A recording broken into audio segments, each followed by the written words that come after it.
so much space. And when you're out there without care, yeah, I was out of touch. But it wasn't because I didn't know enough. I just knew too much. Does that make me crazy? Does that make me crazy? Does that make me crazy? Possibly. Et bien voilà, c'est sur cette musique que je vous accueille ce soir pour le 15e live à Tarascon, le 15e web journal que je fais donc tous les samedis soirs à 20h30. Ce web journal, comme je le dis tous les samedis, a pour vocation de nous faire passer un petit message d'amitié aux Tarasconnais, mais à tous ceux qui nous regardent, parce que c'est vrai que nous atteignons souvent plus de 1000-1500 vues par semaine, donc ce qui est réconfortant parce que ce petit message d'amitié, eh bien, il est en train de passer, donc c'est très bien. Donc voilà, c'est une réflexion sur l'actualité en dehors des médias mainstream. Et à l'heure où nous subissons encore la distanciation sociale, le couvre-feu, enfin bref, la dictature sanitaire, eh bien c'est important que nous, à Tarascon, on se parle. Alors ce soir, ce sera un spécial insécurité. Alors insécurité en France et notamment à Tarascon. Personne aujourd'hui ne peut fermer les yeux à ce point pour nier qu'il y a de l'insécurité. Non pas un sentiment d'insécurité, mais de l'insécurité tout court. À Tarascon, l'article de la Provence qui est passé cette semaine a ému beaucoup de Tarasconnais, et pour cause, une dame de 82 ans qui s'est retrouvée dans sa maison en plein centre-ville, cambriolée par 3 jeunes gens à 4h du matin, à peu près à 4h du matin, vous voyez, avec ces jeunes gens, Youssef, Karim et le troisième, on ne sait pas qui c'est puisqu'il s'est enfui, qui ont aussi tiré sur les policiers, qui ont eu beaucoup de réactivité, hein, grâce à la fille de cette dame de 82 ans qui a appelé la police pour qu'ils interviennent le plus rapidement possible dans la maison. Donc vous voyez, la justice a condamné, je crois, à 3 ans de prison ces deux personnes. Mais vous voyez que, voilà, en plein centre-ville, chez une dame de 82 ans, voilà. Donc après, il n'y a pas que ce cambriolage, mais alors, il n'y a que ce cambriolage qui a été mis dans le journal, mais on connaît maintenant, je veux dire, moi c'est mes élèves qui m'en parlent, c'est bien connu à Tarascon, mais ce n'est pas diffusé dans les médias. Qu'il y a une véritable succursale de trafic de drogue, une succursale de Marseille à Tarascon, notamment sur la route de Saint-Rémy au domaine des Vergers. Hein. C'est plus seulement au Ferrage, hein, il y a aussi le domaine des Vergers. On sait aussi que dans le centre-ville, rue de la Révolution par exemple, mais dans d'autres rues aussi, il y a aussi du trafic, et ça veut dire en pleine nuit, vous avez les braves gens qui ne peuvent pas dormir. Mais voilà, donc qu'est-ce qui est devenu Tarascon, mais aussi en France, hein, je vais vous relater là un article, enfin un petit morceau d'un article de Valeurs Actuelles de cet été, c'était au 31 juillet 2020, je ne sais pas si vous vous rappelez, mais cet été, il y a eu quand même énormément de faits, on ne peut pas dire ça fait divers, parce qu'il s'agissait quand même de meurtres, hein. Les indicateurs, tous les indicateurs sont rouges, c'était BFM TV qui le disait, hein. Selon les chiffres du ministère de l'Intérieur, les cambriolages des habitations et magasins ont augmenté de 6% en 2019. Quant aux escroqueries, elles ont bondi de 42% depuis 2012. Les violences sexuelles, elles, auraient augmenté de 12% en 2019. Vous voyez, tout va bien. Dormez, braves gens. Les grandes métropoles et les villes de taille moyenne sont plus touchées, même si le ministère de l'Intérieur constate une hausse globale sur l'ensemble du territoire. En effet, la France a essuyé de nombreux drames dernièrement. La liste est longue. Alors rappelez-vous, hein, cet été, la mort du chauffeur de bus, Philippe Monguillot, après s'être fait rouer de coups à Bayonne. Le décès de la gendarme de 26 ans, Mélanie Lemay, après qu'un individu a refusé d'obtempérer lors d'un contrôle routier. Celle de l'aide-soignante Axel Dorier, percuté par une voiture à Lyon, ou encore les multiples agressions de policiers visés par des tirs de mortier dans les banlieues de grandes villes, ainsi qu'une fusillade dans le quartier des Moulins à Nice. Et je me rappelle aussi qu'il y a eu des pompiers dans le Gard, je crois que c'était à Nîmes, qui ont été pris à partie et qui ont été blessés. Donc voilà, en ce qui concerne les statistiques, alors les Bouches-du-Rhône, vous savez que Tarascon, c'est déjà la ville la plus pauvre des Bouches-du-Rhône, mais elle fait partie aussi du palmarès au niveau de la délinquance. Et dans les Bouches-du-Rhône, Marseille et l'ensemble des Bouches-du-Rhône, donc nous sommes le premier département au niveau, en ce qui concerne les cambriolages. Voilà. Ensuite, nous sommes sur 107 départements, nous sommes le 5e département sur 107, le moins sûr, 5e département, le moins sûr de France. Voilà. Beau palmarès. Alors, par rapport à ces statistiques, par rapport à cet état de la France et de Tarascon, en ce qui concerne l'insécurité, eh bien, je vais vous inviter à écouter Éric Zemmour, Éric Zemmour, le célèbre éditorialiste, essayiste, journaliste, et qui intervient tous les soirs de la semaine à 19h sur CNews. Il est maintenant très suivi, je sais qu'il y a beaucoup de Tarasconnais, de Vocarois qui le suivent. Et bien, donc, du coup, Éric Zemmour va nous parler très clairement que l'insécurité, encore une fois, ce n'est pas un sentiment, comme on l'a entendu beaucoup, je me rappelle là, avant 2014, c'était un sentiment, il ne fallait surtout pas dire qu'il y avait réellement de l'insécurité. Donc voilà, Éric Zemmour va nous en parler très clairement. Éric Zemmour, j'aimerais quand même revenir sur ce sentiment d'insécurité. Faut-il faire une distinction, comme Éric Dupond-Moretti le fait, entre sentiment d'insécurité et sécurité? On a l'impression que l'insécurité, elle est objective, le sentiment d'insécurité, il est subjectif. Et ça date en plus, ce débat sur le sentiment, effectivement, des années, effectivement. Oui, dites-moi tout là-dessus, sur ce sentiment. Ouais, pourquoi? Le sentiment d'insécurité, ça n'existe pas. C'est une invention de sociologues. C'est une invention de sociologues qui essayent de dissimuler qu'il y a une explosion de la violence depuis 30 et 40 ans pour des raisons que je vous ai dites entre hier et aujourd'hui. C'est un mythe de sociologues et qui est repris. C'est ça la vérité. Il n'y a pas... Vous savez, on est une époque où on veut tout sentimentaliser. On veut que tout se résume à des sentiments.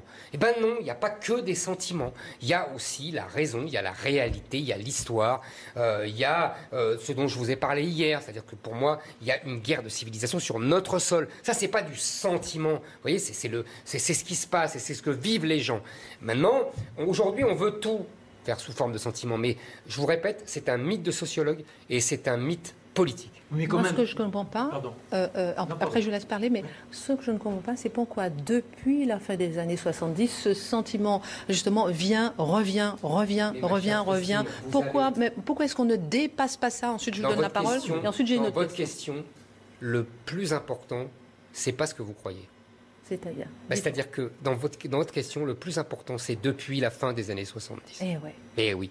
Parce que depuis la fin des années 70, il y a eu le regroupement familial et il y a eu l'explosion de la violence depuis. Et donc évidemment, depuis, on essaye de mettre la poussière sous le tapis et on invente des trucs. On dit sentiment d'insécurité. On dit non mais ça a toujours été comme ça. Et puis on dit il y a les Italiens. Et puis on dit il y avait les Polonais. Et puis on dit mais c'est pas vrai. Et puis on dit mais c'est parce qu'ils sont pauvres. Et puis on dit c'est parce qu'ils sont malheureux. Et on dit parce qu'il y a de la discrimination. Et puis on dit et puis on invente pour ne pas voir ce qui s'est passé.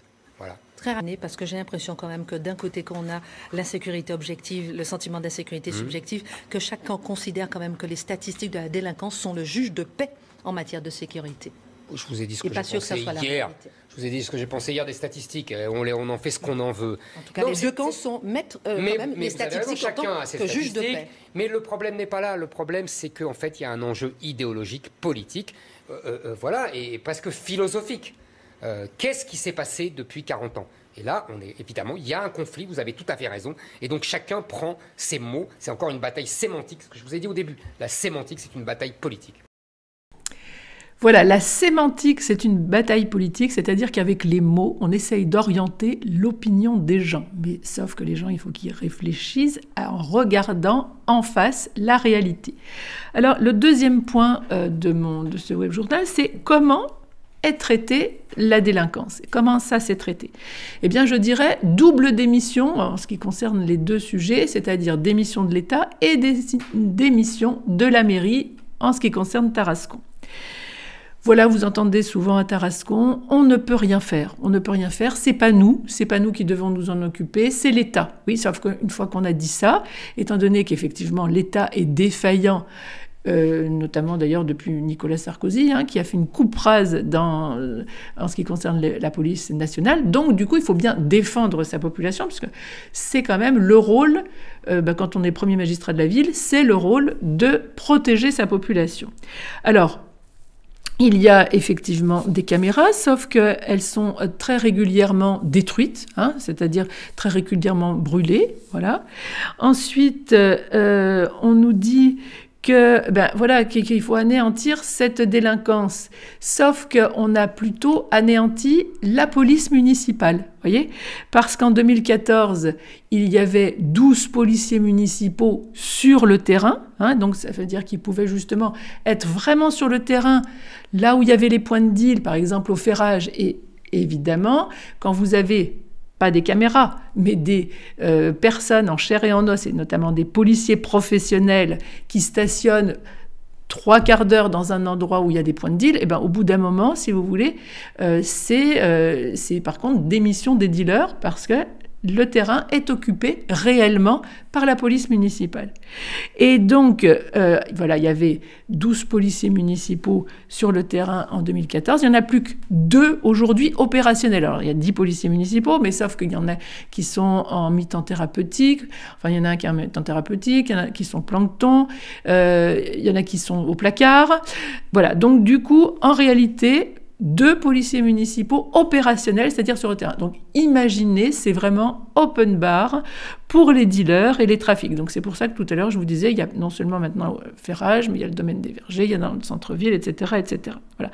Il y a aussi, alors on va nous rétorquer, mais ça bon, les paroles, les blablabla, on n'en a rien à faire. C'est la réalité qui nous intéresse. Il y a aussi, vous l'avez remarqué, des gardes communaux, des agents qui sont donc en uniforme, qui sont destinés à devenir des gardes champêtres, mais comme vous dites, quand vous dites champêtre armé, sauf que quand champêtre, ça veut dire la campagne. Il ne me semble pas qu'à Tarascon, on soit dans un lieu champêtre, voyez, et bucolique. Voyez. Donc, ces gardes communaux, eux, sont destinés, ce sont des agents, ce ne sont pas des policiers professionnels, donc ils sont destinés à s'occuper du stationnement et de la salubrité. Faut le savoir. Voilà. Et donc surtout, bon, même si vous avez des caméras, mais que vous n'avez pas de policiers qui peuvent intervenir en temps réel, eh bien, encore une fois, les trafiquants ont tout ce qu'ils veulent pour pouvoir accomplir leurs méfaits tranquillement. Et on est devenu vraiment une succursale de Marseille à ce niveau-là, avec une économie extrêmement bien organisée, et notamment dans Tarascon. Alors, sur d'autres villes, pareil, l'État est aussi défaillant dans les autres villes. Je vais prendre une ville équivalente à celle de Tarascon, avec à peu près la même population. C'est Bolène. Bolène, dans le Vaucluse, donc 15 000 habitants. Eh bien, il y a une police 24 heures, une police municipale 24 heures sur 24, 7 jours sur 7. Et la police municipale est composée de 30 policiers municipaux. Le nouveau maire a repris, bien sûr, ce fonctionnement au niveau de la sécurité avec sa police municipale, et parce que ça a des résultats. Et donc, bravo Bolène, bravo les villes qui ont une volonté de résoudre ce problème. Et voilà, donc du coup, là, on préfère s'attaquer à Tarascon aux gens qui ne portent pas le masque en les menaçant de leur donner un PV, vous voyez, je veux dire, effectivement, c'est beaucoup plus facile. Et voilà, alors en France, on nous parle toujours de ce sentiment d'insécurité, et puis on va dire que la justice est renversée, c'est-à-dire que très souvent, les délinquants sont considérés comme des victimes, comme disait Zemmour, des pauvres gens qu'il faut soutenir, qu'il faut réinsérer, etc., etc. Donc, même si c'est des clandestins, que là je vois comme à Bordeaux, c'est beaucoup des clandestins parce qu'il y a eu une recrudescence de l'insécurité. Non, il faut aider ces braves gens dans toute la misère du monde, les délinquants en particulier, plutôt qu'ils soient ramenés dans leur pays, parce qu'effectivement, je veux dire, ça me paraît évident que c'est pas à la France à prendre en charge les délinquants d'autres pays.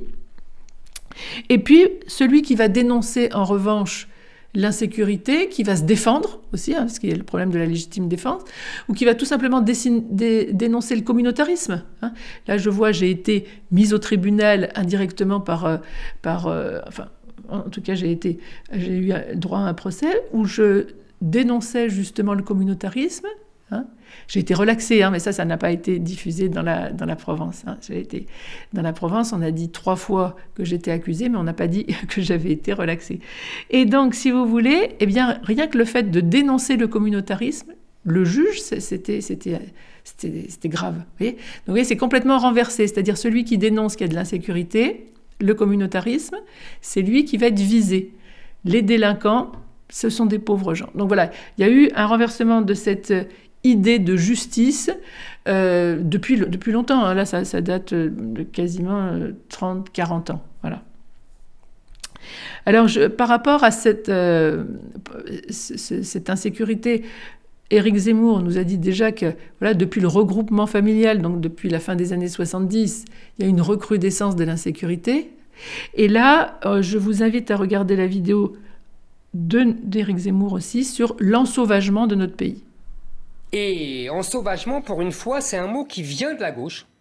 C'est le mot choisi par Aimé Césaire pour dénoncer la colonisation, qu'ils ont ensauvagé les sociétés coloniales, les sociétés précoloniales, pardon, et qui est passé dans les années 2000 à droite. C'est le livre de Laurent Oberton, France Orange Mécanique, c'est même Marine Le Pen qui l'a repris, d'autres gens qui l'ont repris, etc. Je me souviens même d'avoir écrit une chronique, moi, quand j'étais sur RTL, pour dire l'ensauvagement, il y a presque une dizaine d'années. Donc, vous voyez, c'est un mot qui remonte à cette époque-là. Moi, je vais vous dire, en vérité, le vrai sujet, c'est que c'est ni des incivilités, ni un ensauvagement. C'est pas un ensauvagement de toute la société française. C'est quoi?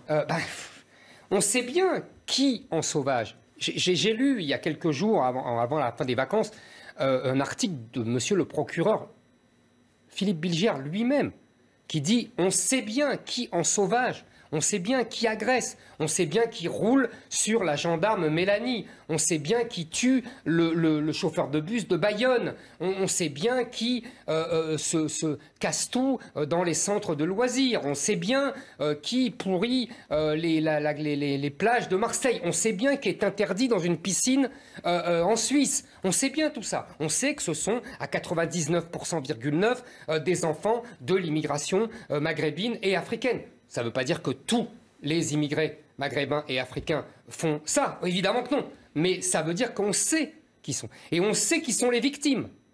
D'ailleurs, on sait que c'est des Mélanie et que les assassins de Mélanie s'appellent Youssef ou autres. On sait tout ça. Et on sait d'autant plus que les journaux ne veulent pas le dire. Et que quand, par hasard, et ça arrive, c'est un François qui est un violeur, comme à Nantes, là, dans tous les journaux, il y a écrit François V. C'est bizarre. Donc on sait tout ça.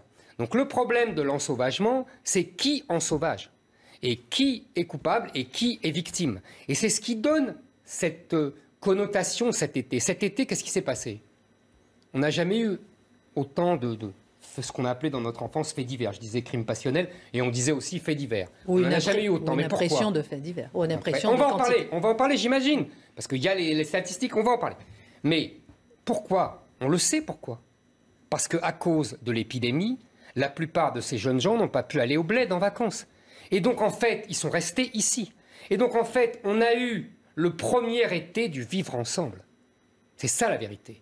Et qu'avant, on ne vivait pas ensemble, selon le fameux mot de Colomb, vous savez. On vivait côte à côte. Là, aujourd'hui, on a vu ce que c'est que le vivre ensemble. C'est pas un raccourci, non? On ne va pas au bled, augmentation de l'impression d'ensauvagement? Moi, je constate, c'est tout. C'est une question. Raccourci. Est-ce qu'ils vont tous au bled? Parce qu'on peut vivre en banlieue sans jamais aller au bled. Vous avez raison. Et tout en étant inscrit dans une contestation de la société. Bien sûr, mais on va en parler aussi. Mais bien sûr, ils ne vont pas tous au bled, j'imagine, évidemment. Voilà. Sauf qu'il y en a beaucoup qui vont au bled. Et d'ailleurs, ils sont très mal vus. Moi, je connais des gens en Algérie. Ils sont très mal vus en Algérie. Les Algériens les trouvent mal élevés, les trouvent grossiers, les trouvent violents. Les Algériens ne supportent pas ça. Et la police algérienne est un peu plus rude que la nôtre. Revenons un petit peu sur... Alors voilà, Éric Zemmour nous dit que, bien sûr, en Algérie, au Maroc, eh bien, on n'a pas envie de donner cette image-là de leur peuple, sauf que c'est une réalité en France. Alors, la dernière petite question, et j'en arrêterai là, c'est finalement nos gouvernants, parce qu'ils n'arrivent pas par hasard là, cette insécurité, elle ne monte pas comme ça, tout d'un coup on ne peut plus l'arrêter. Il y a une volonté au départ que ce soit tel que c'est aujourd'hui. Eh bien, moi je me pose la question, mais est-ce qu'ils veulent finalement la guerre entre les Français, entre ceux qui, les trafiquants, enfin je sais pas, c'est parce qu'à un moment donné ça va arriver. Imaginez donc justement au domaine des vergers, là il y a eu des tirs, il y a pas très longtemps, il y en a eu en octobre, je me rappelle, cet été, des tirs. Donc ça veut dire qu'il y a des habitants dans des tirs entre les différentes bandes, il y a des habitants qui habitent là-bas. Donc imaginez qu'à un moment donné, il y a une balle perdue qui atteigne un gosse. Qu'est-ce que ça va faire ? On va dire, non, c'est pas moi, c'est parce qu'il n'y a pas la caméra ou je sais pas quoi. On va faire un dos d'âne devant, comme ça, ils vont ralentir les délinquants. On va faire un dos d'âne. Vous voyez ? Non, c'est qu'à un moment donné, il peut y avoir une étincelle comme ça. Vous voyez ? Donc il faut quand même prendre ses responsabilités. Et il faut savoir que ces gros trafics, c'est une économie et une organisation qui fonctionne beaucoup mieux que la nôtre, parce que là, la justice, dans les grosses bandes, c'est direct, il n'y a pas de je suis pauvre ou je ne sais pas quoi. Donc, vous voyez, donc là, on est en train, vous vous rendez compte, on va bientôt prendre modèle, on va bien devoir prendre modèle sur les gros trafiquants, qui mènent une économie parallèle, et c'est nous, dans la société civile, on va devoir prendre modèle sur le mode de fonctionnement des organisations criminelles. C'est quand même incroyable.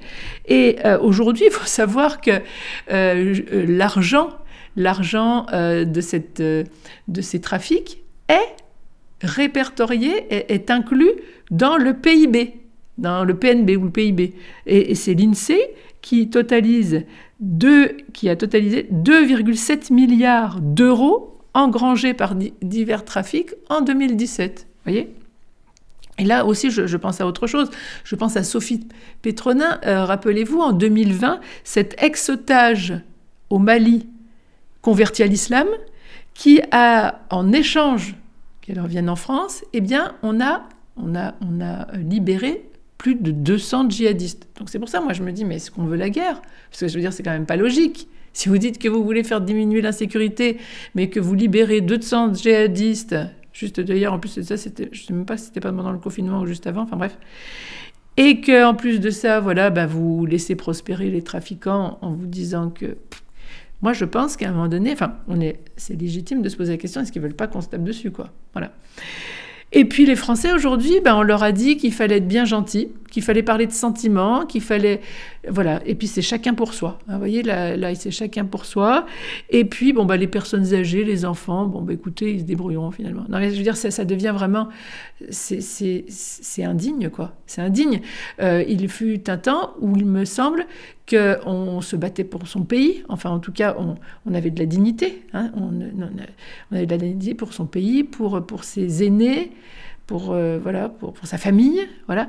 Donc, voilà. Écoutez, moi, j'espère que les Français, et puis, voilà, les Français, les peuples vont réagir pour, de nouveau, se dire, on ne va pas se laisser faire. Et en tout cas, moi, ce soir, je tenais à vous dire cette réalité. Voilà. Là, ce qui est important, c'est pouvoir se dire les choses très réellement, comme nous les voyons, comme nous les réfléchissons, et non pas attendre de la télévision qu'elle nous téléguide le cerveau. Voilà, mes chers amis, je vous souhaite une très bonne soirée. Je m'excuse un petit peu pour le retard du commencement de cette vidéo, et je vous dis à la semaine prochaine. Vous pouvez me retrouver sur mon blog lopi-valerie.fr, sur Facebook, sur Twitter, et je vous dis donc à samedi prochain. Au revoir.